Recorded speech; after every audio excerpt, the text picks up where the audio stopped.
The following is a Hoop Ball presentation.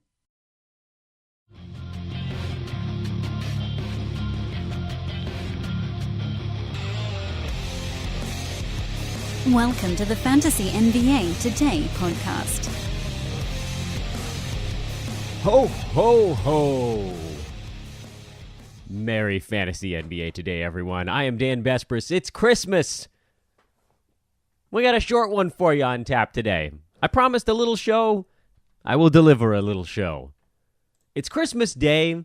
Games begin in 8 minutes from right now. I'm starting this podcast at 8:52 a.m. here on the Pacific Coast. You'll get an idea of how long this whole process takes when it actually comes out. You've got Bucks and Knicks, the first one on the docket today. No basketball yesterday. That was crazy. Felt weird. It was oddly liberating to not have to worry about anything. And then I almost forgot to set my lineups for today, which, that's the other side of that equation. You get out of your routine and everything goes down the toilet. I am Santa Dan Besbris. This is Fantasy NBA Today, a hoop ball presentation. I can talk. It's Christmas morning, man. I just took the dog for a walk outside, and there is not a human to be found. Not a human to be found. Everybody sleeps in on Christmas. Dogs, humans, whatever, except me, apparently, and my very sick child. Oh, that's not a fair thing to say. He's not very sick. He just has a really awful cold, so he's just a little snot bucket of a youth. So he was up bright and early, coughing and whimpering. Very sad, very pitiful. But the wife is off work today, so at least we've got 4 sets of hands. 4 sets of hands, 4 total hands, to make sure everything is A-okay. Hope everybody out there is having a lovely Christmas day. Not sure when you're going to be listening to this podcast. Maybe you can listen to it while you're traveling between destinations. Do you have to go to 2 Christmases? Do you have to go to 1 that's a half an hour away? Or, even better, do you have to go to 1 Christmas that's 15 minutes away? You can listen to the first half of the podcast on your way to Christmas and the second half on your way home. How about that? A brilliant idea, if I do say so myself. We don't have anything specific on the docket for today. There was I had hinted at maybe doing a mailbag show, but then I thought, man, why do a mailbag show if people are going to be barely tuning in? They've got other things going on. So we'll save the mailbag for another day. I thought today might be kind of fun just to sort of recap a little bit of work I've been doing on my own little side project on the gambling side. And of course, we'll spend a little time kind of getting ready for the 5 games today in terms of what to watch for, what gambling angles may play out, and then moving forward, what does this time of year mean for your fantasy team? So that'll be the topics du jour. And then we'll get back into the regular swing of things tomorrow. We'll likely have Micah Padre on either tomorrow or Thursday. I think the other one of those 2 days will be a mailbag episode. And we'll have the DFS contest on Friday. And we'll have the live show with Brewski on Friday as well. Live show will be late morning here, Pacific Coast, probably like 11:30 again, like we did last week. And the DFS obviously will be at lineups lock. So if you're floating around, you got nothing going on, Friday is what, the 28th, I think? So some of you will be back at work for a couple days between Christmas and New Year's. Others of you will not. And we just hope enough of you are around and ready to do a little DFS. Honestly, I don't care, because if it's just me and like 6 hoopball guys, then we're all going to win. So hopefully some of you will get in there. I'm guessing it'll be an easier pool, because if you don't fill the room, you actually have a better chance to win. Simple odds. I shouldn't say that. We obviously want to fill the room. It's more fun that way, and it makes for better competition. But if we have a 50-person room and 35 people show up, the top 10 still pay $15 a piece. You just only have to beat 25 people instead of 40. So this might be a great week to hop into our DFS contest, because you might have your best odds to win this week. And I'll obviously update that as we get a room code, probably tomorrow. So here's what I've been working on the side. And when I say on the side, I mean generally when I'm in the bathroom, because that's the time that I have. I've worked my way all the way back to the 2nd week of the season. I thought maybe I could get it all done before today's podcast, but as it turned out, it took a really long time to look up the game-by-game results of every single team in the NBA. You guys have heard me talk a bit on this podcast about revenge angles on the sports betting side of things and how I was wondering, are they a thing? Is this legitimate? And this is the point I really want to stress. I'm not on here telling you what to do. We're in this exploration phase together. There was a time in my life where I was a sports handicapper. I spent 6 to 8 hours a day going over the card of every sport every day and trying to figure out what the best lines were where we could hunt down value. It's a full-time job to be a legitimate handicapper. I don't have 6 to 8 hours right now to handicap sports. I don't even have 3 hours to handicap sports. I barely have a half an hour on a daily basis to handicap an NBA card. So, what I was isolating, and some of you have been following along on this, is what I've been calling the revenge angle. It has expanded a little bit. When I initially began doing it, I was looking for two teams that were playing each other twice in a short span of time. So basically within about a month. But as I started to watch the trends on those games, I realized that there were other revenge angles at play, and I started to try to create, parameters by which we could actually track this stuff. What I've ultimately come up with, and this is what I'm gauging on right now, and we can obviously make some small adjustments to it later depending on how the data plays out, is you base your bets on straight up results. Meaning, if a team, and for example, we'll use an example today, the Portland Trailblazers are in Utah catching 6.5 points. That's the line for tonight's game. Over under total is set at 213.5. These two teams played like 4 days ago. Exactly 4 days ago, 12/21. And Utah, in Portland, beat the Blazers by 30. So in my mind, I'm looking at this, I'm like, okay, two games in close proximity to one another. One team thwomped the other one, which means there's going to be some extra rage on the Portland side. This was sort of fit the bill of what the original plan was. The original plan was to look for two teams that played each other twice in a very short span, especially if the first of the two games was what I would call, quote-unquote, memorable for some reason. Last-second buzzer beater, total meltdown, blowout, which this one falls under, and then you basically fade that information. Everything that game from 4 days ago told us that Utah was the far better team, that they just rolled in there and just crushed them. And that it wasn't even a competition. It was just an epic beatdown.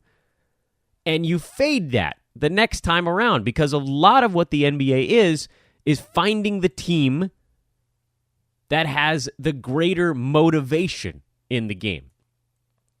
And /or things that were a bit out of the ordinary. Things that were out of the ordinary in that first meeting, Ricky Rubio shot 10 for 15.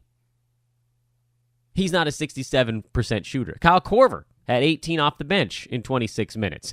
Okay, fine. Maybe he could replicate that because he's a great shooter. Jay Crowder shot 6 out of 9. He's a 40% shooter on the year. Joe Ingles shot 6 out of 11. The Jazz shot 55% against a pretty good Portland defense, including 16 three-pointers. Portland shot 40%. Everybody was bad, with the exception, apparently, of Evan Turner. In fact, and this is really the weird thing, Portland only made 56% of their free throws in this game. Also, big time out of the ordinary. It was a weird game. A lot of factors you look at it, you're like, well, this won't hold up. And you're going to know Portland's coming in guns blazing in this one. Okay, easy enough. That's the old-fashioned revenge angle. But what about the revenge angles that we weren't covering before? Such as, and we'll take another example from today, Philly-Boston. Philly-Boston, this is the second meeting between these two teams, but the last meeting was opening night. That's more than 2 months ago. Does that qualify as a revenge angle? Well, I would say yes, because you dig a little bit deeper and you see, well, Philly went into Boston and they lost by 18. Basically got their butts handed to them in that first game of the year. Boston made a statement. They said, Philly, you're not ready to compete with the big dogs yet. I'm betting you the Sixers feel like they'd like to send a little message back, and the game is in Boston, so they're catching points. Only 4.5, which feels rather low, but catching points nonetheless. Does that now fall into the revenge angle? I think the answer is yes. And so over the last week or so, I've been pouring through every team's game by game from day 1 to day whatever the hell this is. 70-something? 60-something? I don't know. We're about 2 months in. A little more than 2 months. To find every single time that one team had not yet won a game in a season series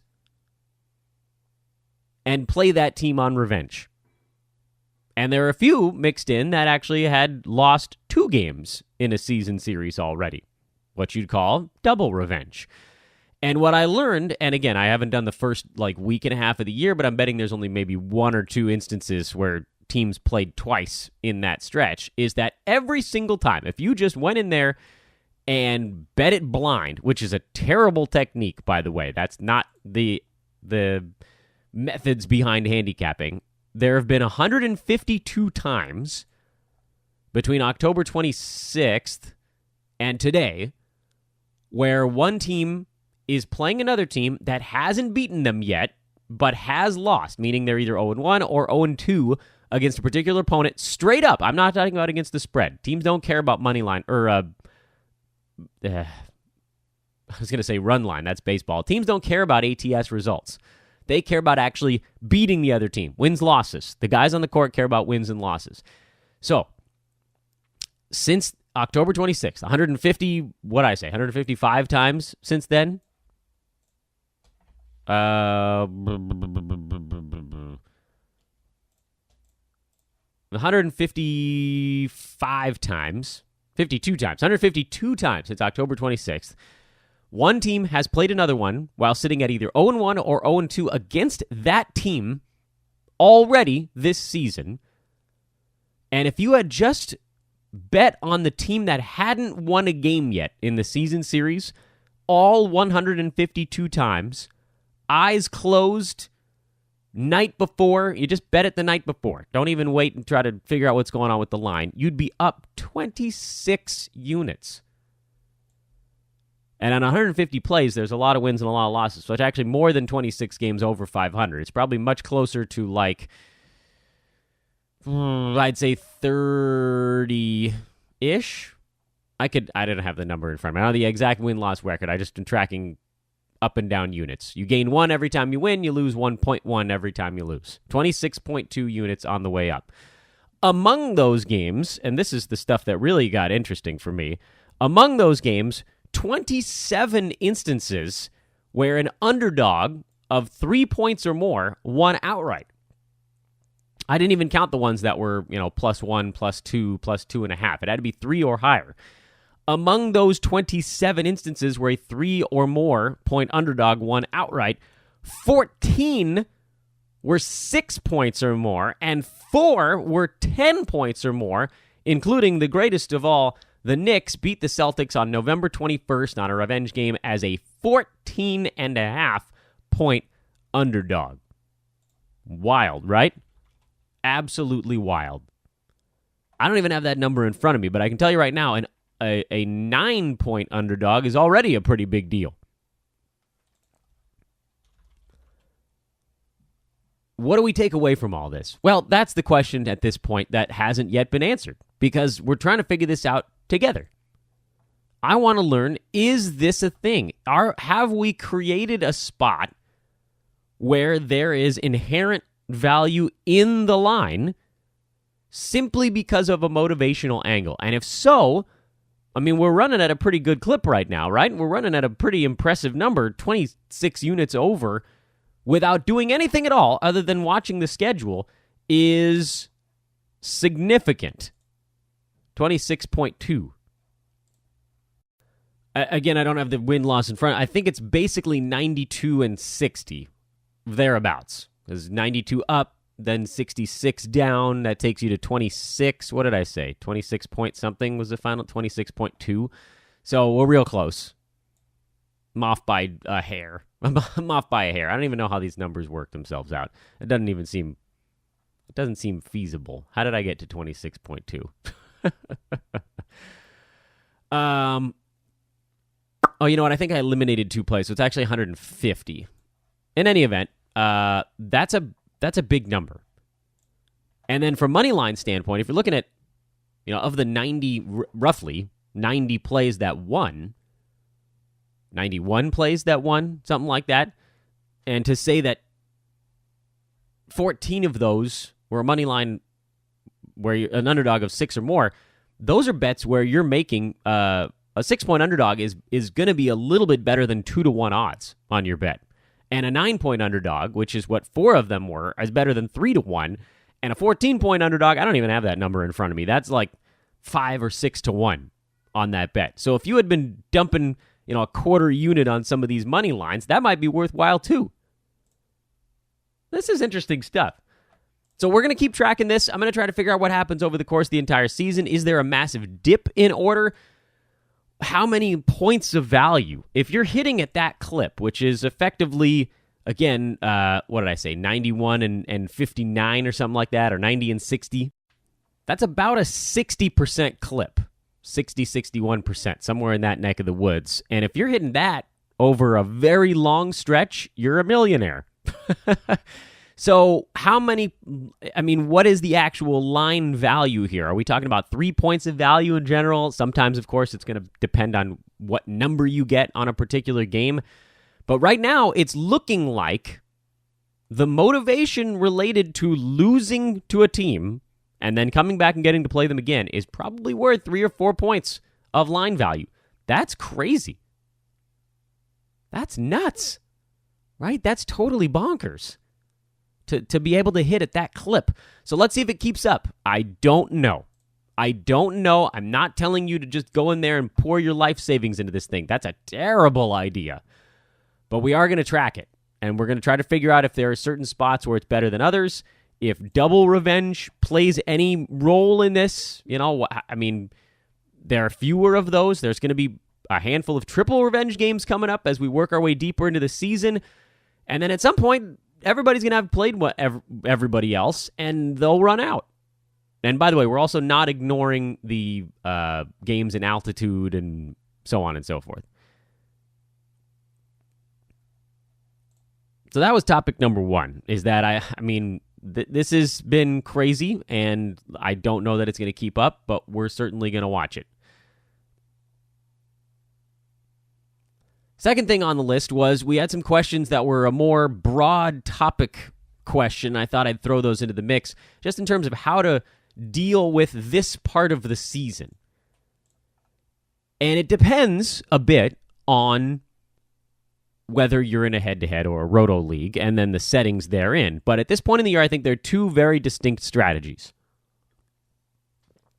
In a roto league, this is where the savvy owner will start to make adjustments to the stats you're hunting.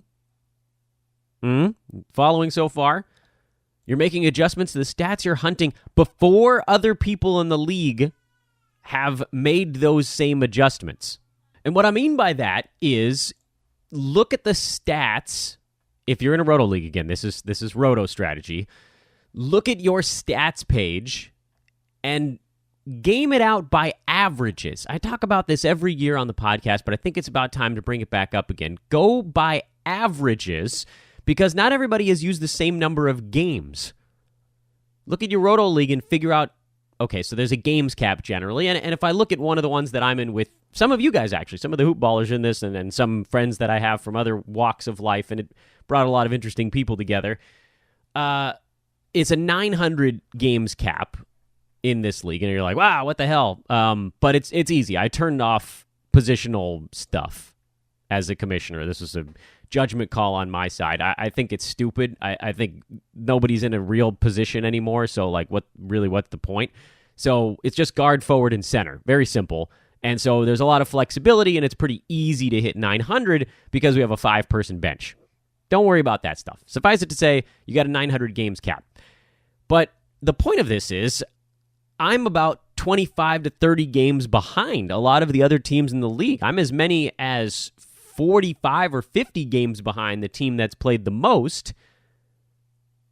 There's a team that's like 50 games behind everybody else, which is also in a weird spot to be because at some point you're going to have to catch up a little bit. But, I have, in this particular spot, I have 690 turnovers committed, and then there's a team right in front of me that's played 34 games more than I have, but they've also committed 7 more turnovers. So what are the other things that we're looking at? Well, that team also has 12 more three-pointers than I do, but pretty simple to see that if I caught up 34 games, I would very quickly overtake in three-pointers made. I mean, it's not even in question. The reason I bring this up is not for these very simple computations, but for the more complicated ones, like, well, I have about 2,200 rebounds in my sets of games, and then I look at a team that has 50 more games played than I do, and they're sitting on 2,670 in rebounds. What does that mean? I got to catch up 400 and some odd rebounds. I'm 50 games behind. I need to average a roughly 8 rebounds a game to actually overtake that dude. This is why you set up averages. There's a very easy way to do it. Use Microsoft Excel to calculate averages. You just punch all these numbers in, and it'll tell you. Once you know your average in a lot of these different categories, you can make better calls on where your actual ROI resides. I've been able to see, using these averages in this exact league, and I'm giving it away, even though some of you clowns are actually in this league with me, I've been able to see pretty distinctly that my team has almost no prayer of coming back in points. It's pretty obvious that I'm not good in points. I'm number 2 in that spot right now. I have 2 points in it, so I'm second from the bottom. But in looking at it, I could say, okay, well, I have 30 games to make up on some of these other teams. I'm 700-800 points behind. What does that mean in terms of how many I'd actually have to score? Well, when you actually plug it in and look at the averages, I'm way behind the number 3 from the bottom team in points. And so what I was able to do, and it ended up being a trade that worked out for everybody, is I traded away a guy on my team where a lot of his value was tied up in scoring. And I acquired guys where their value was tied up in defensive stats, rebounds, and assists, areas where I knew I could gain ground. And with points, the worst case scenario right now is I lose 1 point. And this is where I think in the past I've referred to the difference between punting a category and giving up on a category. Very distinct difference. Are you punting a category or are you giving up on a category? I never intended to lose points when the year began. But now that I'm partway into the season, I can see that my best area, my best ROI is to give up 1 point, roto, in the points department and go try to acquire guys that can get me 2, 3, 4, 5 points in other categories. You should do that too, and do it before the other people in your league do it. Figure out where you can make a jump without giving up much. This is the time of year to start doing it because nobody else is going to look for another 4 or 5 weeks. They're like, okay, I got to make my push. You won't even have to make a push if you make these decisions early. And I get it. Giving up on something in late December means, well, there's no coming back from it. And you say, Dan, what if a guy pops up on the waiver wire that averages like 24 points a game the rest of the year? That just doesn't happen. It doesn't happen. And if the one guy does pop up, he wasn't going to fix you anyway. And if he pops up, you can still grab him and trade him for somebody that fits your build a little bit better. In head-to-head format, strategy is a little bit different at this point. You're generally looking for guys now on the waiver wire that are going to have value later in the year. This is, of course, assuming that your team is in good position to make the playoffs. If you're dying in a head-to-head league, if you're just getting creamed and you're thinking, oh, there's no coming back from this, well, then you have to do some drastic stuff. But that's not what this podcast is for. This episode is to, let's say you're in like 4th place or 3rd or 2nd place. You're in a fine spot. I'm actually in 2 head-to-head leagues this year, which is weird for me, and there's money in both of them, and I'm in first place in one and third place in the other. So I'm in good shape. I'm in a nice spot in my head-to-head leagues, which means that my goal can be to find long-term assets or even stash guys. I think we get caught up in the day-to-day. Let's talk about long-term assets first. I'm not going crazy with trading guys based on playoff schedule. Too many things can happen between now and then. The guy you trade for might be more injury prone. You just never know who's going to go down. Yes, you can say sort of, if you did the same thing a million times, which one would give you the better percentage? And maybe the answer is do try to trade for the guy who has an extra game during the fantasy playoffs. But you really have to weigh a lot of factors in that. You want to look for guys that are going to be fighting for playoff seeding and also have a lot of games. And how many times is that guy really closely ranked to the guy that you're looking to move off of? The answer is not very often. You know, if you're trying to get off of a guy who has 9 games in the playoffs and trying to find a guy who has 11 games in the fantasy playoffs over 3 weeks, you're probably also willing to take a slight hit in how good that player is. But for me, sometimes I'd rather just roll with the guy who has 9 games, set myself up with some streaming guys to make up some of the difference, and then I've got the better player. So I'm not super worried about trading for extra games in the fantasy playoffs. At this point in head-to-head, I'm looking for, as I said already, guys that have long-term appeal and injured guys where bad teams have had to bail out because they just can't sit on a 0. Guys like Marvin Bagley. He got dropped in a couple of spots because his injury has turned into a 3 or 4 week thing. Bobby Portis, a guy who basically got dropped everywhere because his injury got too long. Derrick Rose. People were dropping him because they just don't like the fact that he misses a game every 2 to 3 weeks. Kevin Love got dropped because he was out for 3 months. These guys are out there, and if you're in first or second or even third place in a head-to-head league, you can actually afford to take a few L's, especially if it's a full 9 category thing and not just a 1-0 or an 0-1 kind of week. Things swing way too fast when it's winner take all. But when it's 9 category, if you're sitting on a couple of guys giving you goose eggs, you can aim for 3 or 4 categories and try to just lose 5-4 or 6-3 for 2 weeks in a row. That's nothing. That's very easy to make up when all of a sudden your team gets healthy and you've got 3 top 50 guys coming roaring in to boost your team into the stratosphere. There aren't a ton of guys floating around on the waiver wire that make a ton of sense from a 9-category perspective, at least guys that have long-term appeal. Mikal Bridges comes to mind as a potential 9-cat guy.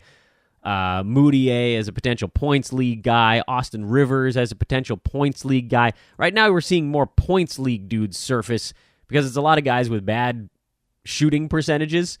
But, look at the settings in your league and try to figure out if any of these guys make sense for you long-term. The point, if we had to sort of really hone down, really hammer in on it, isn't about the individual guy. It's not, should I pick up or shouldn't I pick up Austin Rivers? Because the answer is probably you shouldn't. But in a points league situation, he might actually get 25 to 30 minutes the rest of the year. There's actually a universe where he could just go out there and gun away for a long term. Because Houston's not deep at all this season. They lost 2 of the wings that they were counting on. Chris Paul simply can't handle the workload anymore.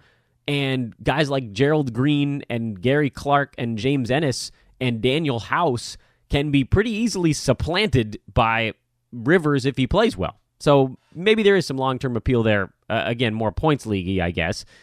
The point isn't about whether or not you should have Austin Rivers on your team. The point is about understanding. And this is a philosophical thing that goes on in your mind. Understanding that you losing 2 weeks in a row will never knock a good team out of playoff contention. Ever. unless you go 0-18, which seems improbable. Even 4-14 won't kill you because, and this is the thing to remember the most, because the other teams in your league are not all going 9-0. Half the teams are winning and half the teams are losing. So if you lose 2 weeks in a row, odds are you're probably only going to lose ground to a couple teams right behind you. You'll probably lose ground to a team maybe in front of you, unless you're in first place and everybody's behind you, in which case it's pretty easy to say you're going to lose ground to exactly half the teams in the league. But not everybody's gaining on you when you lose games. There's an equilibrating factor here where you can lose 2 weeks in a row and you'll probably only fall from second place to third or fourth. There are a handful of leagues where everybody's bunched up real tight, but even then, put 2 good weeks together and you can leap right back into it. We're only in week 11. We're not even halfway done with the regular season yet. Forget the fantasy playoffs, depending on early you start, obviously. You can afford to take a couple of L's. Don't bail on good players just to avoid losing a week. Lose a week. Sometimes the best strategy in a head-to-head league is to lose a week. And that's your lesson of the day. In addition to sports betting. All right, games are going now, guys. Milwaukee and the Knicks, they're off and running. We got 5 games back to back. Enjoy them. One mailbag show, one Mike Apotria show coming up over the next 2 days, live with Bruce Gay on Friday. DFS contest on Friday. We'll give you updates on that. Have a very Merry Christmas, everyone. This is Fantasy NBA Today. I am Dan Besbris. A hoop ball presentation brought to you as well by Hawaiian Isles Kona Coffee Company. Last day to go get them for Christmas. Go to the store. It's probably closed. Get it after Christmas. You're going to need to wake up tomorrow and listen to the show all over again. At HI Kona Coffee on Twitter. I'm at Dan Besbris. We will talk to you tomorrow. So long, everybody.